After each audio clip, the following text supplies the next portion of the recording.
Good evening, everyone. Welcome to another interesting episode of DepED Hour Tele-Turuan. I am back to be with you for the Season 10 Module 3.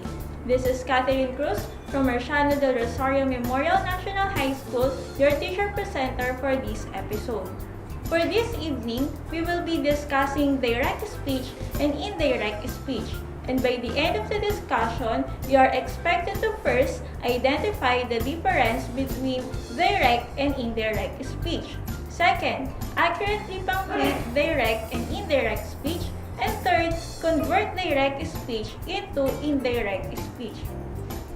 To proceed with the lesson, let us first define direct speech. Direct speech repeats or quotes the exact words spoken. We may be reporting something that is being said now or telling someone later about a previous conversation. When we use direct speech in writing, we must remember three things. First, the exact words spoken must be put inside the quotation mark.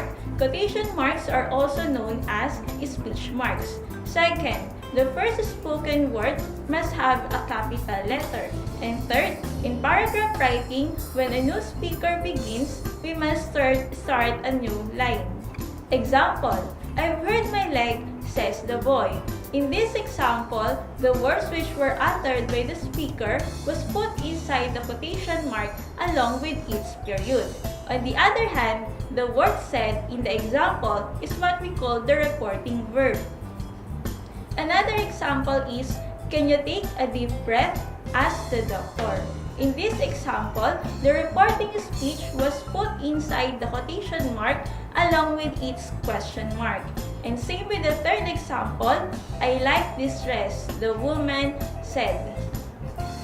Now we're done with direct speech, I want you to get ready with a pen and a paper, for we will try a simple activity about direct speech.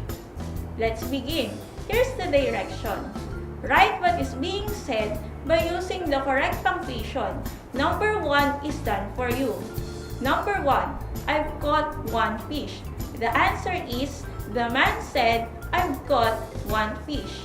Number 2, I am a clever girl. Number 3, I love ice cream.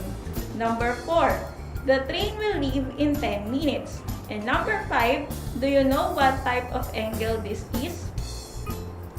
Let's now check your answer. Please take good look on the correct use of the punctuation. In number 1, the answer is, the man said, I've caught one fish. Number 2, she said, I am a clever girl. Number 3, the boy said, I love ice cream.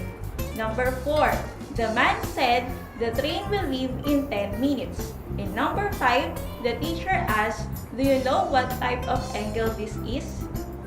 Did you get the correct answer? Very good! So let us now proceed with indirect speech. In indirect speech, sometimes called reported speech, we do not use the exact words of the speaker. Instead, we report what was said. There are basic rules that we have to follow in indirect speech. Rule number 1. Words of the speaker or the reported speech are not enclosed in quotation marks in indirect speech. Rule number 2. Usage of the word that. The conjunction that is always used between reporting verb and reported speech in indirect speech. Example, he said, I write a letter. In this example, if you will convert it into indirect speech, it will be, he said that he wrote a letter. Take note of the use of the word that. Rule number 3, change in tense of the reported speech. In converting a direct speech into indirect speech, a change is made in the tense of the reported speech. If the reporting verb of direct speech is either present tense or future tense, no change will be made in the reported speech. However, if the reporting verb of direct speech is in the past tense, changes will be made in the tense of the reported speech. Example number 1. She said, I am watching a movie.